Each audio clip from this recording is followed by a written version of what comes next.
The Inspired Insights podcast is for informational and entertainment purposes only and should not be considered health advice. This podcast is not intended to replace professional medical advice. Please note that this podcast may contain discussions on sensitive topics such as mental illness, suicide, and substance use. If you are experiencing a behavioral health crisis or need support, please contact the 988 Suicide and Crisis Lifeline by calling 988 or visiting www.988lifeline.org.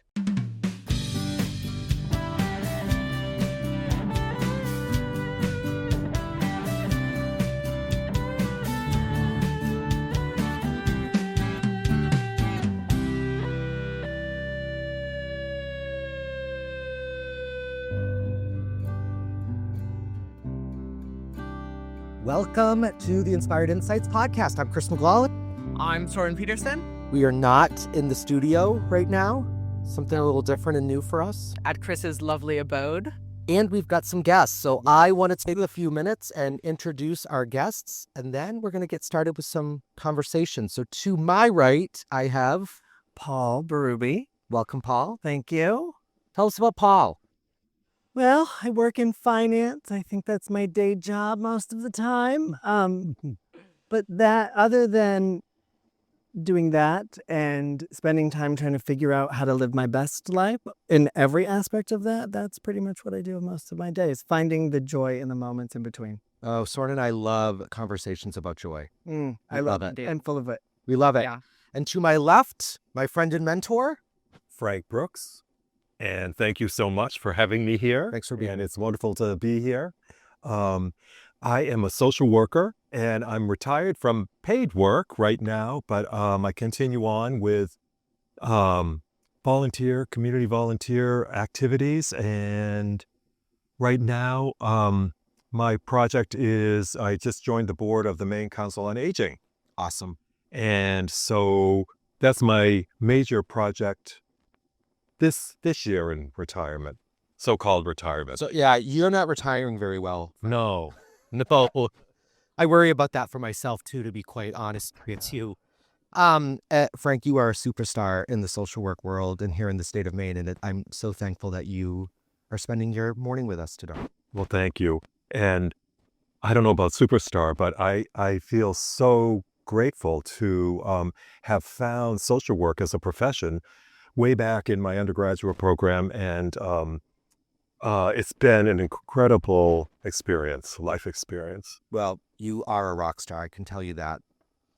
So, for today's episode, Soren and I had thought it would be really interesting to bring different perspectives, different voices, and different ways of looking at things into the conversation. And we started thinking about this idea of generations. And one of the themes of the Inspired Insights podcast is bridging generations to bring conversation out, to kind of model the importance of listening and honoring youth voice, and recognizing there are some older lived experiences that also are still really relevant. And what Soren and I have also found and talked about is that in the queer community, there's such a stigma around age, and there's such a stigma around youth and Definitely beauty and body. Yeah, beauty and body. And at what age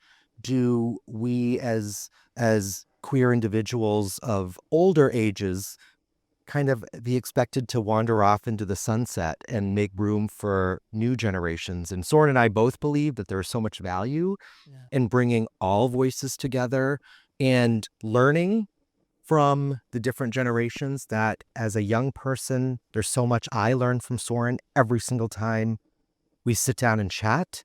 And so just being open and receptive to those different voices and those different perspectives. So we thought it'd be really cool to bring 4 different generations together and just chat and see what comes from the conversation. Yeah. I totally agree. I think there's so much value that we can yield from increasing our demographic size as far as perspective. I don't think I've ever heard someone's perspective and then gone away from it with nothing. Yeah. And I'm super excited for the opportunity to have some older and younger gentlemen Thank you. on the podcast. So as y'all may know, we do something called Inspired Insights for the week, which is just basically a tidbit of knowledge, something that we learned, maybe a little bit of wisdom to start off the podcast. Of late, I've been reading a lot on late antiquity, and This does not surprise through me at all. I've yielded an insight that I think is super important and still holds true today, and that is how easily instability translates to hate. Especially in late antiquity, there was a lot of instability, and especially with the Christian persecutions of Decius during the crisis of the 3rd century, Diocletian's Christian persecutions, Nero's Christian persecutions after the Great Fire in 64. In all of these examples, we see a tenuous time resulting directly in the people in power suppressing and abusing minorities in order to create a fall man, a scapegoat for the less than ideal geopolitical conditions that were happening in the Mediterranean during that time. So just some light reading on your Whoa, school break. Right before bed. well, I was just reading Edward Gibbon's Decline and Fall of the Roman Empire. But we see that today. Absolutely. The global economy is a little weaker than it has been in the past. We're seeing more political instability and less trust in our systems in the United States. And as a result, that instability is directly translating into fear, which we know how easily fear converts to hate. Yeah. And I think it's something very pertinent to keep in mind. Yeah. How the situations around us can affect the population's mindset, thusly resulting in more hateful policy and such. Yeah. And you and I have talked in the past about how fear is a tactic that folks sometimes use to create fear. It's a very deliberate act as well.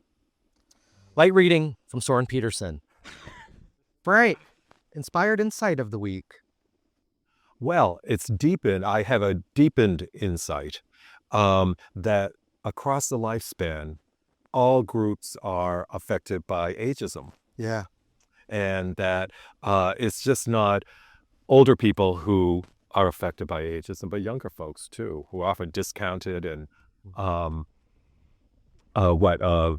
perspectives are minimized or not paid attention to. So, of course, I've been working on at the MCOA, Maine Council on Aging, is to eliminate ageism by 2032. So part of my inspiration now will be to make sure that we're talking about ageism across the generations. Right. Not just one particular generation, but that exists everywhere. Yes. And I'm so grateful for this conversation because it's intergenerational. Yeah. Yeah. Yeah. Paul, inspired insight. I actually was having this conversation this week. I went on a walk with my best friend, and we were just chatting through the day and what had happened. And somebody had made a decision, and that we were talking about it, and I could not wrap my head around how they got to where they were going. And we were just volleyballing that back and forth with each other. And finally, I said to him, I think people can make whatever decision they want. What they're not free of is the consequence of that choice. And that has kind of stuck with me all week. And I think that we do that every day, whether it's a good decision that we make and the consequence helps us or helps other people, or we choose to bring ourselves or other people down and the ripple effect of whatever that's going to be. Yeah. I guess that's really brought insight to me this week. Yeah. That would be mine. Awesome. Awesome. My inspired insight, I think maybe has a little bit of play actually on maybe all of yours, but I was thinking about stuff going on in the world around us and thinking about politics and elections. And I was thinking about how easily folks take something from our past, or even maybe a mistake that we made and how it's twisted and used to create a completely different narrative, which then might force us to play all defense. And so I've been thinking about, what is my responsibility or ownership of somebody's misperceptions about me? Am I responsible that somebody has taken a different approach of how they view me, a misperception about me? Is that my responsibility? And I feel this weight come off my shoulders when I realize, no, that's not my responsibility. That's not my job. If I have done, I think to your point, Paul, if I have done something deliberately to hurt somebody or to do something malicious, then yeah, there are consequences Right. that are probably going to ripple back towards me. But if somebody is waiting for me to screw up so they can use that against me, that's not on me. And that says more about that person than it does me. So a little bit of fear, hate, stigma, stereotype, and consequence in action and behavior. Yeah. I do think that a lot of people, too, to speak to that, they hear different things about you without actually knowing you. And a lot of times the story they've made up about you is not actually who you are. Right. And it's not your responsibility to go back and fix that. Whatever somebody else thinks, says, or does about you is their business. It has nothing to do with you. Yeah, Soren and I talk a lot about how criticism impacts us, and Soren has some really incredible views on what we can learn from hate and what we can take from somebody spewing terrible things. Whereas my style is a little bit like, la, la, la, la, la, I'm not going to hear it. I tune it out. Blatant disregard, which Blatant I disregard. think is likely far more productive emotionally, depending on whether or not you can really separate yourself from the emotional impact of criticism Yeah. and analyze and dissect it more effectively. But I would say that that's a fairly advanced technique. It's hard. Yeah, it's difficult. But actually, I have a question about ageism in the queer community. Yeah.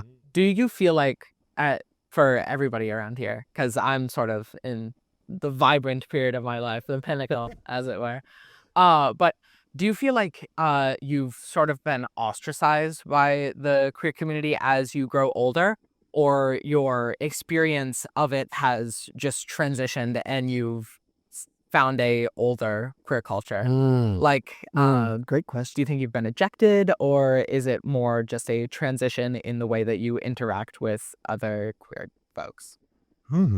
That's a great question. For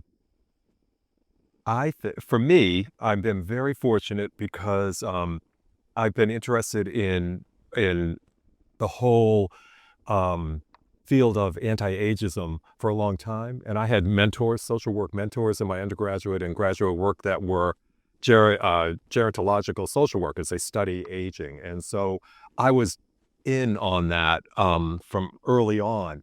And not all social workers get that in their training. It's much better now. So I was fortunate. So I started to scope out the what was going on in the queer community with regard to ageism, and was able to figure out how was I gonna take care of myself and parts of my community that I care about, and provide social opportunities, intergenerational opportunities as much as possible. Though that's really challenging because we've been also separated by age. And so for me, the answer is to counter the ageism that's there. You know, I wouldn't think of going to like a gay bar or probably a youth-oriented queer event unless I knew there would be a lot of age diversity, because I have felt invisible in some ways. But I also have to say that for me, in the kind of white cisgender gay male scene, where that sexual commoditization and all of those things can be so prevalent in the bar scene, and the party scene, which I'm not really that up on anymore. That was hard to take oneself out of, because it was my people in a certain way. So to break away from that and forge ahead with a different kind of social life and social structure was hard because I wanted to belong. After I came out in the late 70s, I wanted to belong, and I thought I had found my way. But there were a lot of things there that in that kind of gay male subculture that were not helpful. Yeah. And so I stay connected through organizations that support older queer people. Yeah. And and I do everything I can to try to support those groups. Yeah. But I feel like I'm fortunate. So part of my work is to advertise that and get people more involved, because people are very isolated and living by themselves and not plugged into those groups. Yeah. Yeah, that Yeah. idea of invisibility resonates with me a lot. I feel like as somebody approaching my 50s, I feel like in gay culture, I'm an old guy now, even though I feel like from a lifestyle perspective, we still like to do stuff and go out there, but I don't necessarily know that I feel like I fit in with the younger crowd as much as I at one point thought I did. That idea of invisibility is really one that I've experienced as well. Do you still desire to fit in with the younger crowd? Is that like something that you aspire Yeah, to? that's a really good That's a vulnerable question. Yeah, Soren knows this about, well, probably the three of you know about me. I identify as a very proud Swiftie. And so I think about the Taylor Swift stuff. So when my husband and I went to see the Eras Tour last summer in person, we were some of the older folks in that crowd. When we went to the movie theater to see the movie, we were absolutely some of the oldest people in that theater. So I definitely associate with things that probably have a younger crowd. And there's also a older Swiftie community out there as well that I feel like I can have a foot in both places. But Soren, for your question, I don't know, like Frank said, I don't have any interest in hanging out at any bar, let alone a gay bar. Like I don't have any interest in being part of that scene. Because to your point, Frank, when I was doing those things, there are elements of that scene that aren't helpful or aren't healthy. And I see myself as one who needs to keep myself away from that stuff. I don't know that is something I care to do now. What about you, Paul? I'm right in between the two of these. What I know for sure is that everybody wants to feel seen, heard, and that they matter. And I'm moving towards 40, and I'm at the point where I can start to feel the shift between young 20 and what that looks like in a bar and in a club and on a beach to what it looks like as you approach 40 and as you start to actually fade back into the background. And so I spend my time here, which is very rural, but then I also have a camp right in the center of Ogunquit, which is like the gay mecca. And the thing about Ogunquit is there is such an age variety there. Yeah. But so around me I have 12 neighbors that are, all of us are gay. We're all in a big circle. And some of them are retiring and buying houses in Ogunquit and Palm Springs. And that is because they're looking for a sense of community and a sense of connection. I still like to go out. I still like to go to the bar. I don't like how it makes me feel sometimes when I'm there. But I'm scared to feel that invisibility because it changes the identity of who you are inside. And unless you're grounded to who you are by the time you get there, you can take a horrible path. Yeah. And I love your point around as humans, we all have a need to feel seen and feel a sense of community, feel a sense of belonging. Yeah. So what about you, Soren, as you're hearing the three of us kind of talk about the decades ahead? Well, okay. I would say I'm still in my early youth. I don't think I've reached I know I haven't reached the, I would say heart of queer culture, which is to some extent like the early 20s bar scene and such.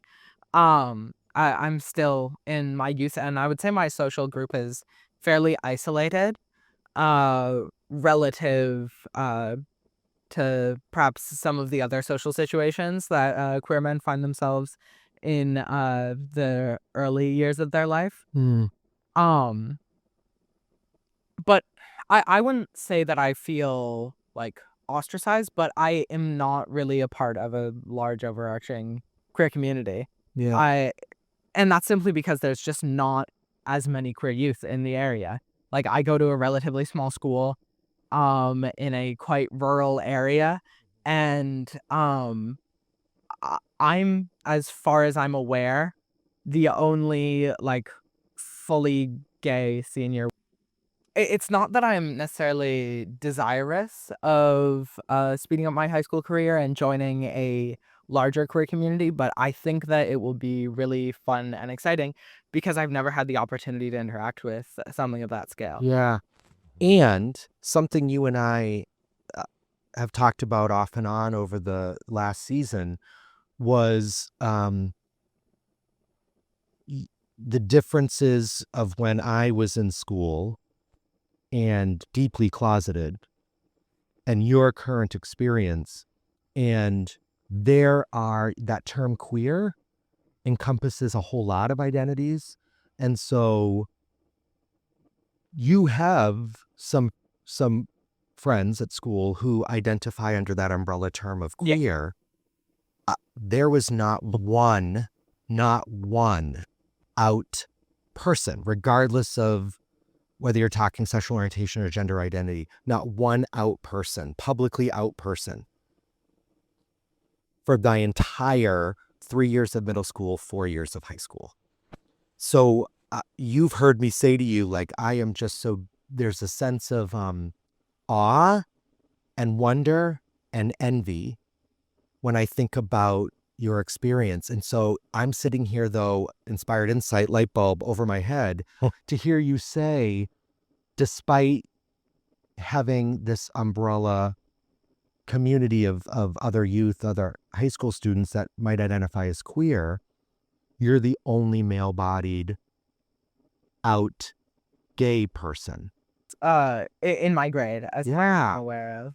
So that's like, because we use that term queer, I think, so loosely now, which I think for maybe 3 of the 4 of us at this fire. It used to be fire pit, fire table chat. This language, right? This idea of how communities change and language changes, and it becomes a chicken and egg thing for me too. As the language changes, does the community then follow suit? Yeah, I think as we've developed more nomenclature to describe different facets of queerness, I think there's certainly been more cultural speciation among queer communities in high school, in my high school. And I think because there's less persecution and criticism, it has resulted in less of a like tight-knit in-group of queer people. Yeah. Because we don't have to sit there and band together and defend ourselves anymore. Right. Although there is still a fair amount of bullying. Yeah. It's no longer like a life or death thing where we feel that it's necessary to really be in a tight packed group and support each other. Yeah. So they've done never. Yeah, exactly. Yeah. So it's less of like a tight knit queer community at my school, Yeah. and instead just there's a number of queer individuals that go to my high school. What's interesting about that, as I was listening to you talk, I've been out of high school for a minute, like a minute. I just had my 20th high school reunion, which I didn't go to. Why would you? But I was out in high school. But as you were talking, I was thinking about this. I don't really have a coming out story. I've never actually come out. Yeah. My mother is gay and my father is gay. So my existence was just my existence. So in high school, I could probably count on one hand the amount of queer people that existed, either on whatever side of that spectrum they were on. But I kind of feel the same way, where at the time queer was a bad word and it was used to hurt you, not to define who you are. But it's amazing to see how in high school you thought about safety and walking home alone and changing in the locker room and what that looked like, to just now being watching a generation that can just live authentically who they are without the consequence of that. Yeah. Yeah. It's wonderful. What about you, Frank? Did you come out in school? No. Yeah. No. Fag, queer, Yeah. all of those pejoratives. All I wanted to do was stay away from that. Yeah. And keep away from that and not be labeled that. Even though I was gay, I was a gay boy. Yeah. And everybody knew it. I was the last one to know when I came out, in 78. But high school, junior high and high school were nightmarish. Yeah. And I smoked a lot of pot, drank a lot of beef, did everything to escape that. Yeah. And try to conform and fit in, and at a terrible price. And so when I came out in 78, I was liberated. And it was a good time in the sense that there was a nascent queer civil rights movement and things were happening. But the same year that I came out, Harvey Milk and George Moscone were assassinated in San Francisco. So there was all this violence right there too. And that went on. And then in the early 80s, of course, HIV/AIDS came, and which affected all of us. What was that like, though? What was it like? I was another nerd there. It was horrifying. Because I can imagine that would place a spotlight on you, whether or not, you had it or whatever. But it was horrible. When I was younger, very young, because I was born in the middle of the 80s, but my mother's partner at the time had a brother who was living with us and he had AIDS, and I didn't understand what it was at the time. But I'm fortunate in the fact in my generation that when I was growing up, it was not as it wasn't something that you dealt with like you would if you had come up in the 80s and 90s. Yes. And Portland, I came out in Portland, and Portland was not an epicenter of the epidemic, but it was the epicenter in Maine. And so I lost many friends to HIV/AIDS and people who I knew. The only good thing that came out of that was activism and organizing and filling all the gaps that were there, because the government and state and even local officials would do nothing. So we had to do it. And also at the same time, the Made Lesbian Gay Political Alliance was formed in 84, 85 after the murder of Charlie Howard here in Bangor. Yeah. And so the movement started coalescing in Maine. And that was exciting and good, and was a counterweight to the nightmare of HIV/AIDS. Yeah. The other thing I wanted to say was, for most of us, I think the emotional response to all of this persecution and mistreatment is shame. And so how do you deal with shame? I mean, as human beings, shame is one of the most difficult emotions to deal with. Yeah. And so people will do a lot to avoid shame. And, there are lots of great sociological research studies done on the lengths that people will go to reduce shame, like passing and covering and trying to reduce the effects of the stigmatized identity that is so shameful. And I was thinking of gay male culture, not all queer culture, but not associating with men who behaved in feminine identified ways, and stratifying that way, all of those things. I think that's changed. I really do. I've seen progress because I think shame has been reduced about being queer Yeah. somewhat. It's Externally, yeah, right? The shame from a judgment from yeah, others. projected onto Yeah. onto the individual. That's one of the most powerful ways that minorities are separated from the majority culture. You bring such a Shaming. good point up though about that, and about even when you so if you step inside, and my perspective is obviously from a gay man's perspective, but once you get into the gay community, it's not like we're all friends and we're all hugging each other. There are so many subsets of the gay community, and then we're mean to each other. Yeah.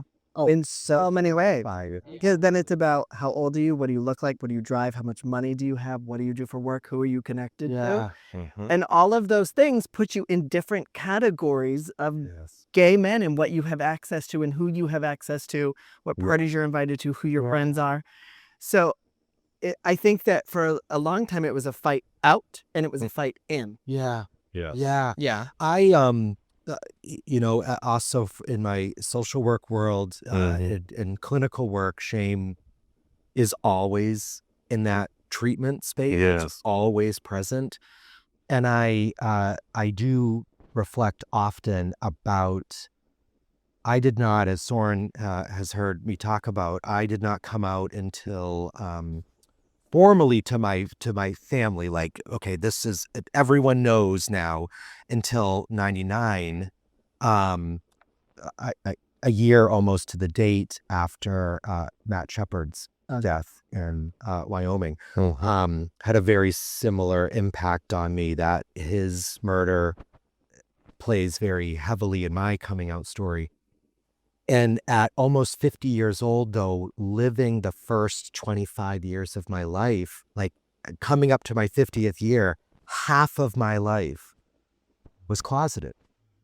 And so as confident as I sometimes feel coming into my 50th year, that shame stuff catches me when I least expect it. And as even producing this podcast, and part of what Soren and I often have to do is go back and listen to episodes and re-listen to episodes. I have heard both of us say, I hate how I sound. I hate listening to my own voice. Yeah. And for me, 95% of that is I sound gay. 5% of that is I'm a pretentious knucklehead sometimes. But 95% of that is, am I sounding too gay? That is like fall shame. Actually, I think what's super interesting now is, yes, we've seen a lot of shame reduction in the public space. But obviously I'm still in high school and I was recently in middle school. And I think that those are two of the most shame-driven culture Oh, yeah. that one can witness in modern America. And I don't still would say What you're likely that in the alt-right, but and what I've noticed is that yes, a lot of early high school and middle school, essentially it's a social stratification through shame, and it creates like social adherence and coherence through shame. But now, as I'm about to enter my senior year and junior year, I noticed a marked shift in the way that the school's population views themselves and how they interact with the school body. People don't care about popularity, at least of what I've seen anecdotally, as much as they used to. Yeah. And there's less hierarchy to the social setting in high school. Yeah. And I think that that allows for kids to express themselves far more openly. Yeah. Whereas previously, that was not really an opportunity presented, or at least without 100%. backlash. And like even in middle school, and still now, I do feel like a lot of the times I'm like, wow, I'm acting far too gay right now, right? And a lot of the outfits I'll wear, I'll be like, I'm not fitting in with a group. And in a lot of the social situations that I find myself in, I am interacting with a lot of just straight men that are just regular straight men. Yep. And in those situations, I definitely tone down my personality a lot. Yeah. I dress and act in different ways. And I remember in middle school, I used to, over one of the summers, I was only hanging out with these 2 other boys, and I would cry about how I'm not like them at all Yeah. because they were 2 like straight jocular men, and I'm me. Yeah. Mhm. And although we've made a lot of progress, shame I feel like is a very internal experience, Oh, yeah. and self-driven. And we've talked about this concept of how we sometimes dull our own shine in order to not bring attention, to fit in. Sometimes we are our own worst critics, or we're our first bullies. Yeah. That voice in our head that tells us, knock it off. Can't you just walk like a normal teenage boy? Can't you just dress like a normal teen? Why can't you throw a football those voices? And I think, to your point, Soren, for many of us, especially many of us in the LGBTQ plus community, our formative middle school and high school years continue to shape us in not so great ways decades later. Everything about, like you said, middle school and high school is can be rooted in shame. And I still, again, at almost 50 years old, walking into a public restroom, walking into a locker room, all of that feeling comes back the minute that door opens and closes. And we have to work at it every single day. We're works in progress, right? Another theme of our podcast. We are all works in progress. And as confident as I know the 4 of us present professionally, that stuff is in the back of our head all the time. And I think for me, very important, I think the most important thing for me is to make sure that I realize that shame was projected onto me. That none of the things that come up as triggers or those indicators of internal shame, like being hesitant to do something because of that, like you say, go into a locker room or be with straight identified men comfortably, it was projected onto me from a very young age. As soon as I became aware, way before middle school, as soon as I became aware that I was different, no one helped me struggle with that. Yeah. We were on our own, or at least I was. Yeah, no, 100%. And other gay boys.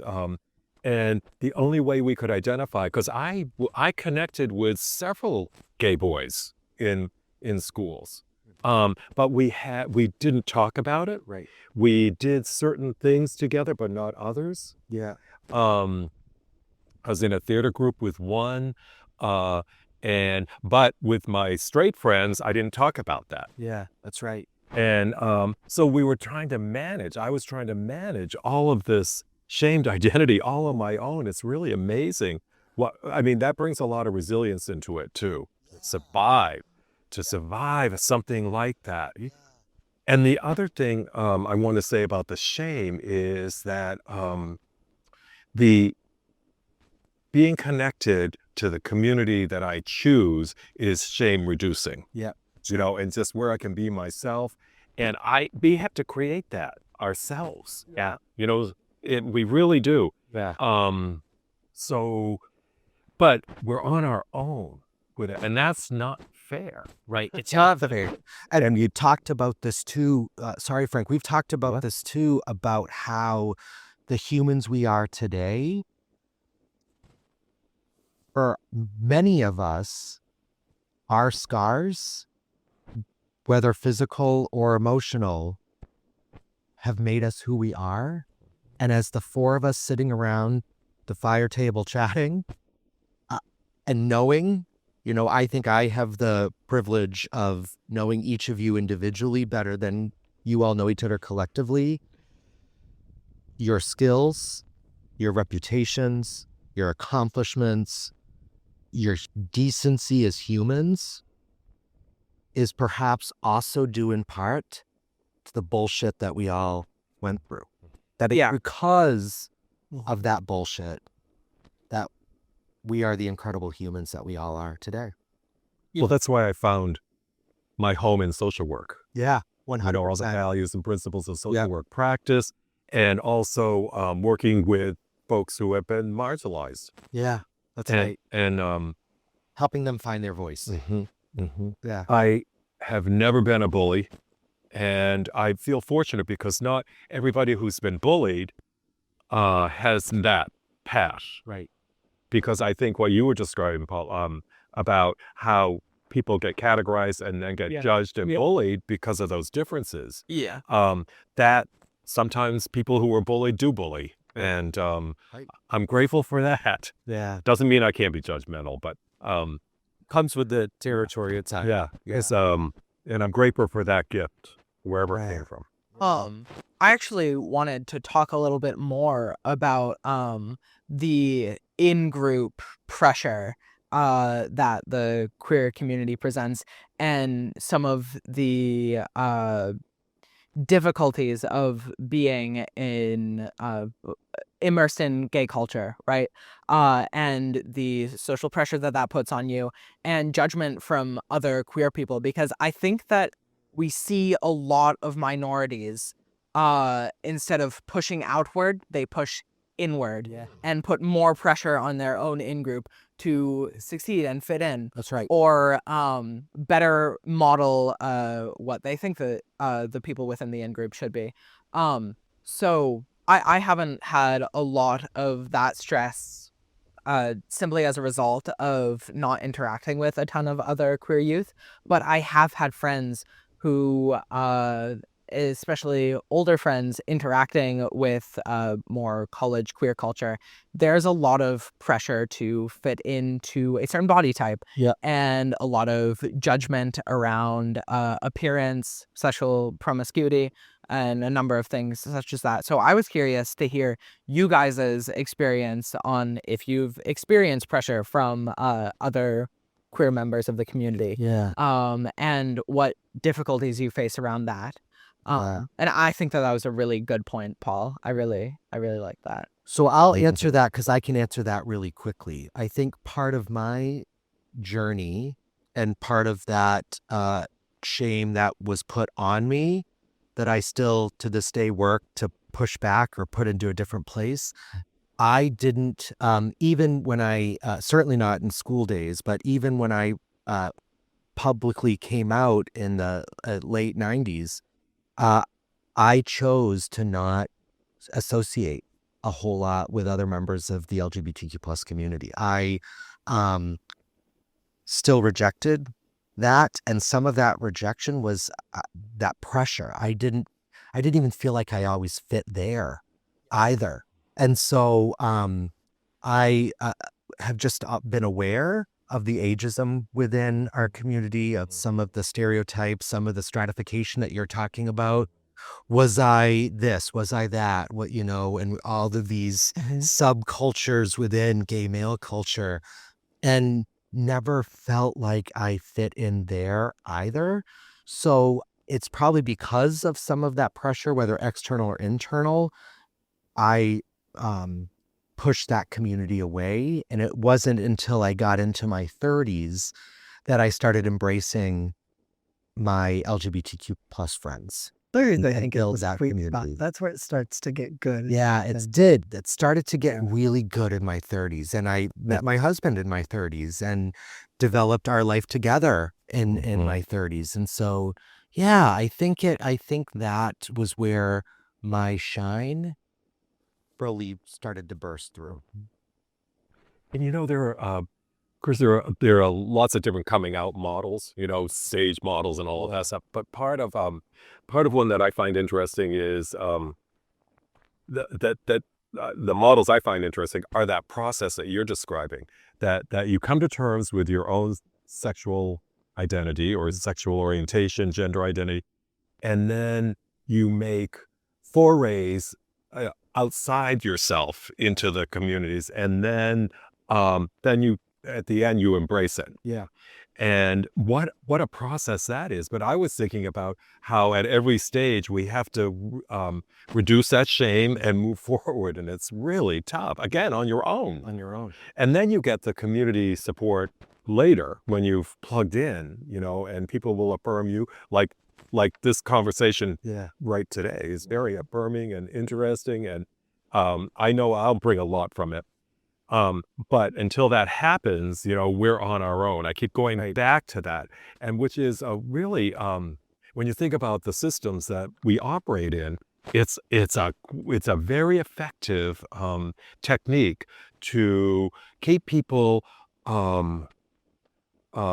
isolated by themselves, not organized, and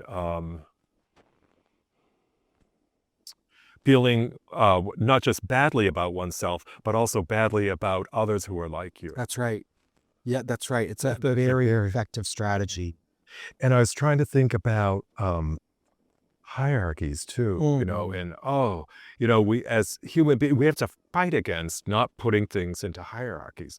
But we also live in a capitalist society that is very stratified by income. Look at how all the different ways income stratifies us. 100%. Yeah. We're all headed to higher education and advanced degrees and all of those things. That's all good. And it's all wonderful for our development, but it also stratifies us. Something that I'd like to loop back to is advocacy. When you were talking about sort of the flashpoints in the early queer liberation movement that resulted in organization and members of the community coming together, it was all very poignant negative events that resulted directly in change. How can we make it so the movement is not reactive, but instead continuous? Well, I think that's a great point, but I want to point out that there are a lot of very proactive things that are happening because of that foundation that was placed, because of that reactivity. We'll always have to be reactive, I think, after the fact because of acts of violence and as long as there's look what's going on with the anti-trans legislation across the country. It's absurd. I understand I understand the utility of attacking such a small and already marginalized group, but I would say the trans community is small enough that it has functionally no major bearing on anything. It's all money. Literally just we were lesbian, gay, bi, queer folks were attacked in the exact same way. Yeah. 30, 40 years. Fight to the next group of people. Well, you saw this across your career, right? Yeah. In the 80s, it was AIDS and the stigma around promiscuous gay men. In the 90s, it was leading into some of the marriage stuff. And then all through the 2000s, you were on the front lines here in the state of Maine around marriage equality. And now the big money donors, the talking points against trans youth, and whether it's sports, use of restrooms, healthcare, that conversation drives big dollar donors into that party who chooses to use those talking points. And the trans community was vulnerable. Yep. And it was that has an interesting history, the whole LGBT addition of transgender to LGBT politics. And though we're vulnerable, we weren't ready for that, right? And they are paying the price for that. 100%. But one quick thing I want to say is that talk about invisibility. Where are women and lesbians and people of color in this conversation? Those folks are all marginalized and stratified within our communities too. Right. But you can always follow the money. Yeah.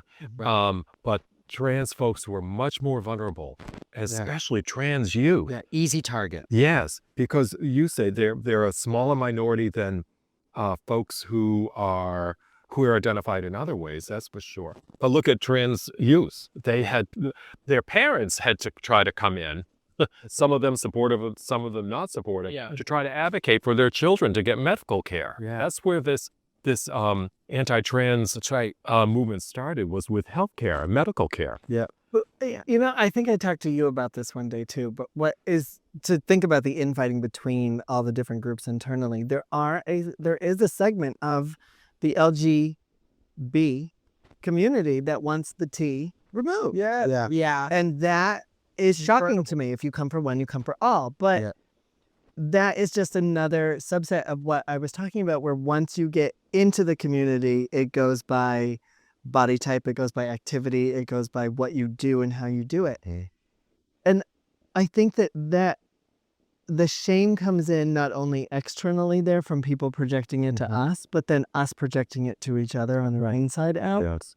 And I think that it just rolls. And then what I thought was interesting about shame, I read a lot of Brene Brown. Yeah. And Right. I try to stay in the arena. Not always the easiest thing to do.